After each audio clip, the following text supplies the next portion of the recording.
आंखें तरे रही थी। मैं खाना बना के निकली, गैलरी में खड़ी थी। अगर मैं अपनी मर्जी से भोजन देने जाती तो भी ठीक नहीं, तो मैंने इशारा किया, हे बहुत बिच्छू, मैं इस समय सर्प की पूजा कर रही हूँ। कि जैसे काला सर्प फुसकरता वैसे देखकर ये आंखें तरी रही थी। फिर मैंने कहा, इस घर में कुछ नहीं है। इसका मतलब जानो, आदमी कितना भी पैसे वाला हो, कितना भी धनाढ्य हो, जिसका हृदय रूपी घर धर्म से खाली है, ये हृदय रूपी घर, जिसको एक साधु दरवाजे भूखा खड़ा हो, उसको इतनी क्षमता नहीं है कि भोजन करा दे। जिसके हृदय रूपी घर में जगह नहीं है, तो ये जानो वो घर बिल्कुल खाली है। तो मैंने यही तो कह दिया, ये घर बिल्कुल खाली है। हमारे ससुर सेठ भले ही है, जब इनके हृदय में एक साधु के लिए भोजन नहीं, हमसे कहा कि भोजन दे दो। तो अब आप लोग बताओ मैंने क्या गलत कहा? अब तो भाई सन्नाटा जैसे छाने लगा। सेठ जी सोच रहे थे बेइज्जती करके निकाले थे। सब लोग कहने लगे बहू बहुत अच्छी है। फिर उसने कहा, मैंने कहा कि कुत्ते की पूंछ जबरिया सीधी की जा रही।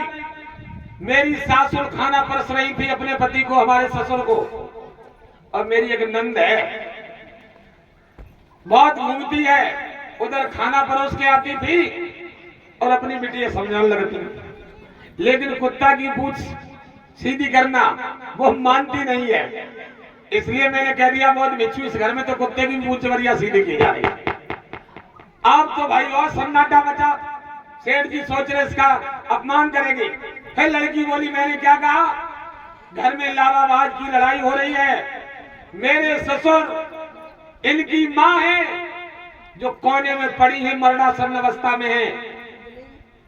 मेरा 5 वर्ष का बेटा, विशाखा बोली, जब मैं खाना बनाती हूँ तो इनका बेटा जो मेरा पति न तो वो देखता है, और इनकी माँ है हमारे ससुर की जो कोने में पड़ी, जो लावाबाज की लड़ाई हो रही, जो मौत से लड़ रही है, बीमारी हालत है, जो मौत से लड़ रही है। तो मैंने ये कह दिया, इस घर में लावाबाज की लड़ाई भी हो रही है। तो मैंने, अब आप लोग बताओ क्या गलत कहा? एक बहुत दिन भूखा लौट गया। अब तो सन्नाटा छा गया। सेठ जी सोच रहे थे हम इसकी बेइज्जती करेंगे, लेकिन विशाखा ने जो कहा, समाज जुड़ा है, सबने कहा, सेठ जी तुम्हारे जैसी बहू सबको मिलेगी। कितनी अच्छी बहू, बताओ इसमें गलत क्या कहा? सेठ शर्मिंदा हो गए भरे समाज में, बेइज्जती बहू की करना चाहते थे। एकदम सबने कहा, क्या करोगे? हाथ जोड़ के खड़े हो गए। जब बाबा साहब ने पुस्तक लिखी है बुद्धा एंड धम्मा, जो हम कथा सुना रहे हैं, डॉक्टर अम्बेडकर बाबा साहब ने एक पुस्तक लिखी बुद्धा एंड धम्मा, पढ़ लेना, उसमें विशाखा था, उसमें तो शॉर्ट में है, कोई हम अलग से थोड़ी सुना रहे। तो देखिए, आज सेठ विराट ने कहा, हे बहू अब मुझे तू क्षमा कर दे।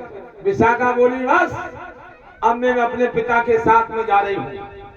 आपने मेरे पिता का भी अपमान करना चाहा, मुझे नहीं रुकना है। तो उसमें लिखा, निगार माता थी बहू, लेकिन उसने वो काम किया जो एक माँ नहीं कर पाई। सेठ जी बोले, बहू हम तुझे समझ नहीं पाए। विशाखा बोली, मुझे दर्द है, एक शर्त है। क्या शर्त है? सुनो मेरी बात। विशाखा बोली, सेठ बिगाड़ मैं दुश्मन को बुलवाऊंगी, जायानन में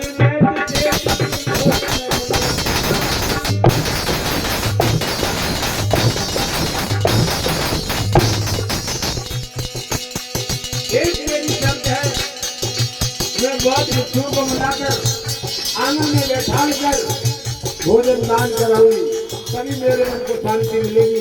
क्योंकि एक बहुत बच्चू दरवाजे से भूखा लौटा।